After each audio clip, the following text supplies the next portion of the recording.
네, 안녕하세요. 저는 네이버 카페에서 시장 진단, 추천주, 주식 관련 강의 등등 주식 관련한 다양한 컨텐츠를 제공하고 있는 슈퍼몽키라고 합니다.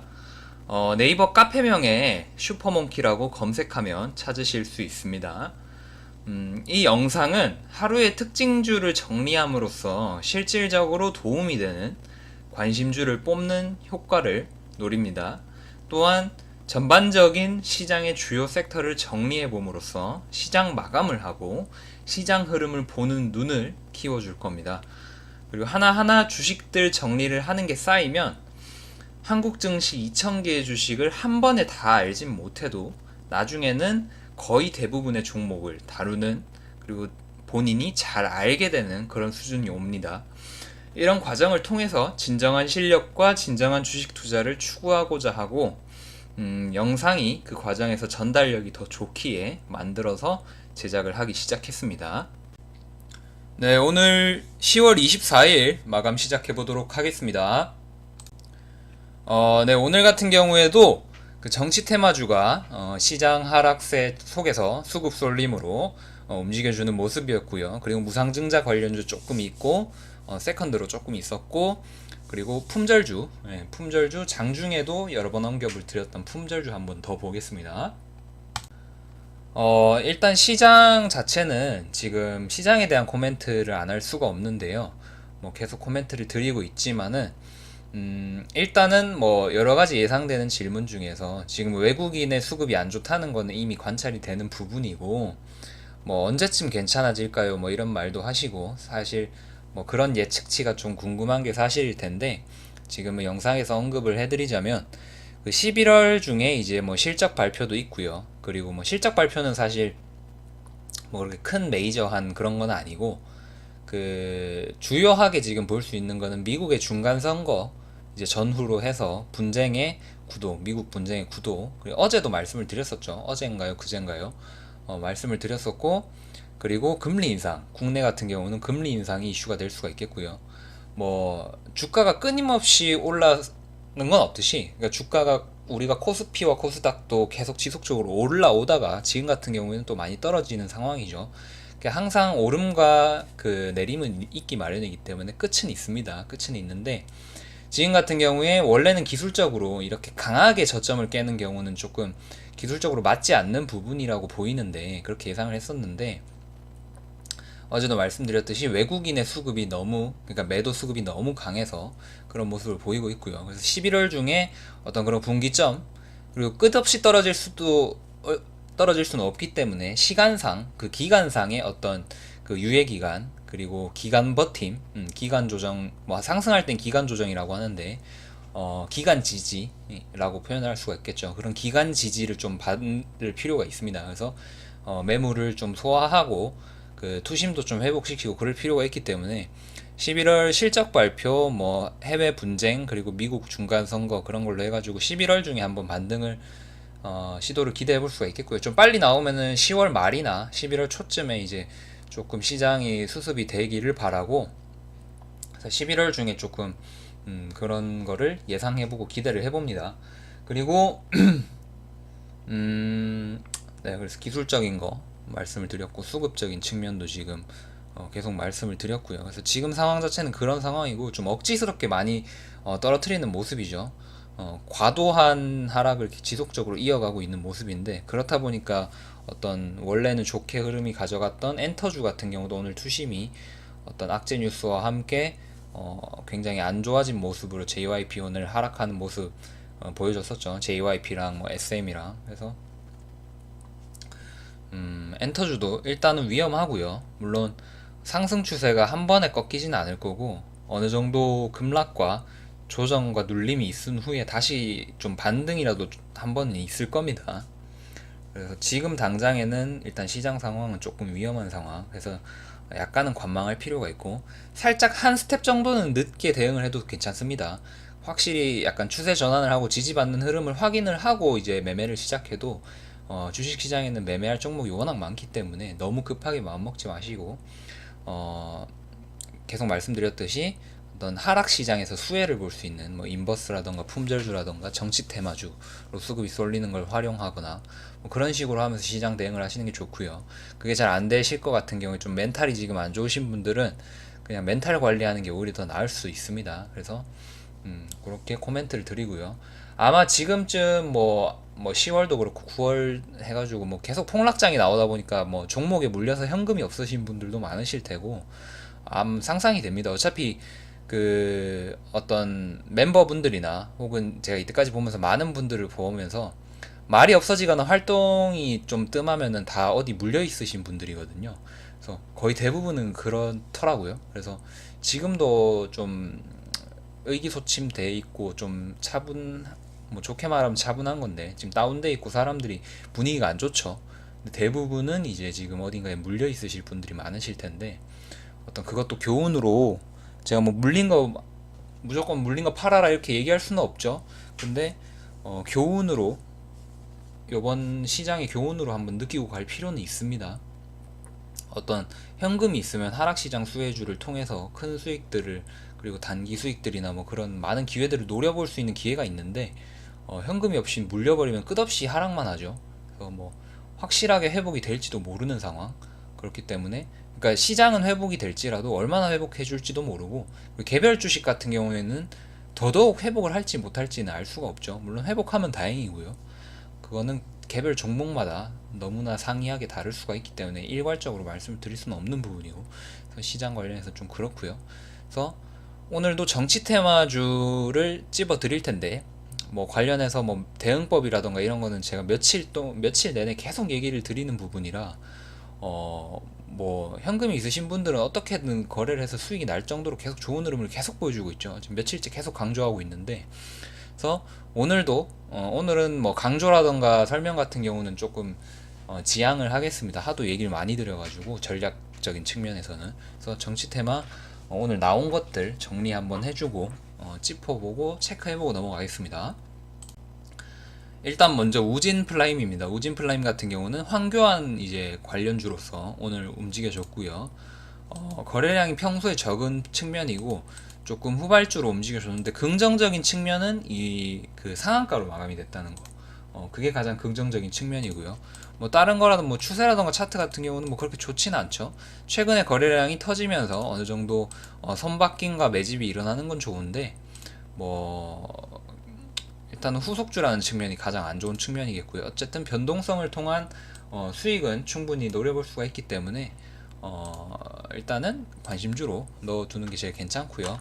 지금 뭐 지속적으로 말씀을 드렸듯이 실제로 추천주로 거래를 했었듯이 한창제지가 제일 괜찮습니다. 한창제지가 수급이 가장 확실하고 차트도 굉장히 좋았기 때문에 굉장히 좋다고 말씀을 드렸었고 지속적으로 갈 수 있는 대장주로서의 그런 게 있었죠. 그렇기 때문에 뭐 정해진 뭐 제가 가이드를 드리는 거는 정확하게 가이드를 드리기 위해서 목표가랑 손절가랑 이런 거 이제 초보분들에서 다 드리는 거고 뭐 이런 대장주 같은 경우는 지속적인 매매를 통해서 계속적으로 수익을 노려봐도 괜찮습니다. 뭐 어차피 조금만 이제 어느 정도 자기가 먹을 만큼만 먹고 뭐 한 이 정도 먹고 나왔어도 괜찮고요. 뭐 그 정도는 충분히 괜찮고 너무 욕심 부릴 필요는 없고요. 뭐 본인이 능력이 되면 여러 번 거래를 해도 괜찮은 그런 대장주죠. 그래서 뭐 오늘 같은 경우에는 우진 플라임이 상승폭이 더 컸지만 한창제지가 원래 대장주라는 건 인식을 할 필요가 있고 지금은 좀 상승 지금 어떤 급등이 심하기 때문에 조금은 차익 실현 매물이나 이런 건 좀 주의할 필요가 있겠습니다. 그래서 한창제지도 황교안 관련주고 그리고 이지 같은 경우에는 황교안 관련주로 일단 정리를 해주시고 편입을 해주시고요. 그 지금 바나듐 관련주 해가지고 최근에 유니온도 거래를 하고 했었죠. 그거 관련해가지고 그 이슈도 있습니다. 그래서 이지가 바나듐 관련한 주식이기도 하거니와 황교안 관련주라고 지금 묶이는데 그 이유가 원래 이지가 그 박근혜 관련주였거든요. 근데 박근혜랑 이제 황교안이랑 같은 정부 출신이다. 뭐 왜냐면 박근혜 정부에 이제 황교안이 있었으니까요. 그렇기 때문에 뭐 그런 걸로 연관성을 짓는데 뭐 사실 논리 자체는 중요하지 않고요. 사람들이 인식을 해버리면 테마주는 끝이라고 말씀을 드렸죠. 그래서 테마주는 한번 사람들한테 인식이 되면 그때부터는 관련주가 돼버리는 거고 수급이 들어오는 겁니다. 그렇기 때문에 뭐 이유는 중요치 않고 일단 황교안 관련주로서의 움직임, 근데 바나듐 관련주로서의 움직임이라고 보기에는 최근 오늘 같은 경우에 바나듐 관련주가 너무 안 움직여줬기 때문에 그거는 조금 약간 조금 반신반의하고 있습니다. 그래서 이 차후의 흐름들을 지켜보면은 더 확실해질 텐데, 물론 바나듐과도 관련이 있고 어찌 보면은 박근혜 황교안이랑도 관련이 있는 건 맞는데, 지금 주체적으로 들어오는 수급이 뭐냐라고 물어봤을 때는 지금 반반 정도라고 말씀을 드릴 수가 있는 부분이거든요. 향후의 흐름은 어떤 식으로 가져가게 될지는 조금 지켜보면 알겠습니다. 그래서 이지도 관심주로 두고 보고요. 정리해 주시고, 그리고 HSD 엔진 같은 경우는 이낙연 관련주로 움직여줬는데, 그 이낙연 관련주 같은 경우는 오늘 제가 매매한 따로 제가 혼자서 매매한 이월드 같은 게 있었고, 그리고 그 부국철강, 부국철강 있었죠. 부국철강도 괜찮았고, 근데 이월드가 원래 대장주였기 때문에 저는 이월드 거래해서 여기서 팔고 나왔습니다. 오늘은 제가 매매 내역을 한번 매매 완료 내역을 한번 올려드리려고 하니까 드리려고 하는데 카페에, 그래서 지금 잠깐 언급 드렸고요. 이때 사서 이때 팔았거든요. 그래서 이월드랑 부국철강이랑 HSD 엔진이랑 그리고 DY도 이낙연 관련주로 오늘 찝혀서 움직이는 모습입니다. 그래서 후속주로서 정리를 해 두시면은 좋겠습니다. 그래서 HSD 엔진이랑 DY도 같이 한번 보시고요. 근데 일단은 강하게 움직이는 거는 그 대장주, 믿을 수 있는 건 대장주라고 보시면 되고, 이런 후속주, 변동성이 크게 나오는 후속주 같은 경우는 그냥 한번 수익 내며 나오면은 잘 먹었다라고 생각을 하시면 됩니다. 그래서 보통 이제 좀 어떤 집착스러운 매매는 대장주에서 하시고, 일단 그 후속주나 이런 건 항상 모든 테마는 후속주나 이런 거는 그냥 어느 정도 수익 조금만 먹고 나와도 미련 가지시면 안 됩니다. 후속주는 수급이 약하기 때문에 거래량도 적고요. 그래서 요 정도 보시면 되겠습니다. 그리고 무상증자 관련해서 이제 언급을 드릴 게 있는데, 이제 보통 하락 시장에서 무상증자와 권리락 관련해 가지고 좀 움직임과 이슈가 좀 있는 그런 관점을 보여줍니다. 그래서 뭐 메이저하게 나오는 건 아닌데, 오늘 같은 경우 서정기전이 권리락과 동시에 상한가를 가게 됨으로써 MC넥스가 무상증자랑 권리락 이슈가 있고요. 그리고 뭐 개별적인 그런 매출 기대감도 있는데, 무상증자와 권리락 관련해가지고 오른 게 더 크다고 보입니다. 기술적으로도 이 병선이 모이면서 바닥을 올려주면서 뚫어내는 모습이라서 차트적으로도 괜찮았고요. 그래서 MC넥스랑 서전기전이 있었고, MC넥스 서전기전은 지금 보통 이제 권리락까지 이렇게 해가지고 뭐 완벽하게 오르고 나면 변동성이 너무 커져버리기 때문에 좀 위험할 수가 있고, 그렇기 때문에 또 MC넥스가 지금 차트가 좀 괜찮은 편입니다. 그래서 MC넥스 관심주로 두고 보면 좀 괜찮을 것 같습니다. 네, 그리고 시장 하락기에 급락과 어떤 불안정성이 있을 때 잘 움직여주는 양지사입니다. 이때 이제 정확하게 매수 추천 들어가서 이쯤에서 팔고 나왔죠. 만원대에서 팔고 나왔죠.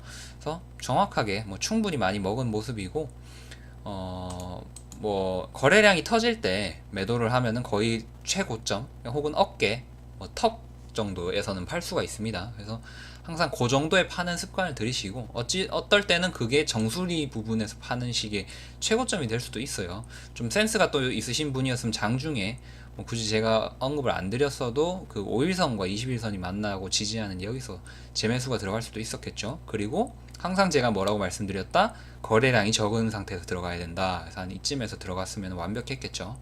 그래서 거래량 터질 또 팔았어도 됐을 거고, 이런 단기 변동성이 많이 나오기 때문에 자율적인 거래를 통해서 수익을 내기가 지금 괜찮은 상태를 보여주고 있습니다. 그래서 지속적으로 단기 변동성을 줄 수가 있고요. 그래서 양지사 센스 있게 관심주에 넣어 두시기를 바랍니다. 원래부터 관심주였지만.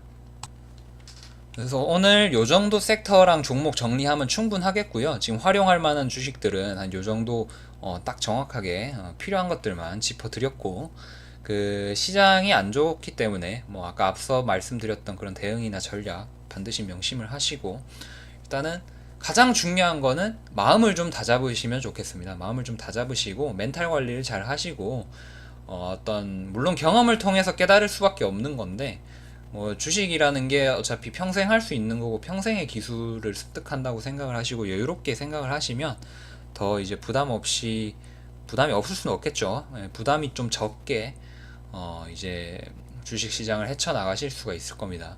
그래서 한 방에 대박을 이루려는 사람보다는 꾸준하게 조금씩 배워가면서 이루려는 사람이 결과적으로는 승리할 수밖에 없고, 항상 그런 경우와 그런 뭐 한 번에 흥했다가 한 번에 망하는 그런 경우들을 워낙 많이 봐왔기 때문에 그 말은 진짜 믿으셔도 됩니다. 진짜 꾸준하게 열심히 하는 사람, 그 실력을 쌓아가는 사람이 결국에는 승리자가 될 수밖에 없으니까, 내가 지금 당장에 뒤처지는 것 같고 지금 당장에 잘 안 풀리는 것 같고 그러더라도 절대 그게 잘못된 게 아닙니다. 자기가 자기만의 시간표로 자기만의 성장 패턴으로 성장을 하고 있으면 그게 가장 빠른 길이라고 항상 생각을 하고 말씀을 드립니다. 그래서 오늘 같은 경우에는 안 좋은 시장이라 또 참 분위기가 또 안 좋은데, 그래도 힘을 내서 가능한 것들 다 최대한 말씀을 드렸습니다. 네, 감사합니다. 또 뵙겠습니다.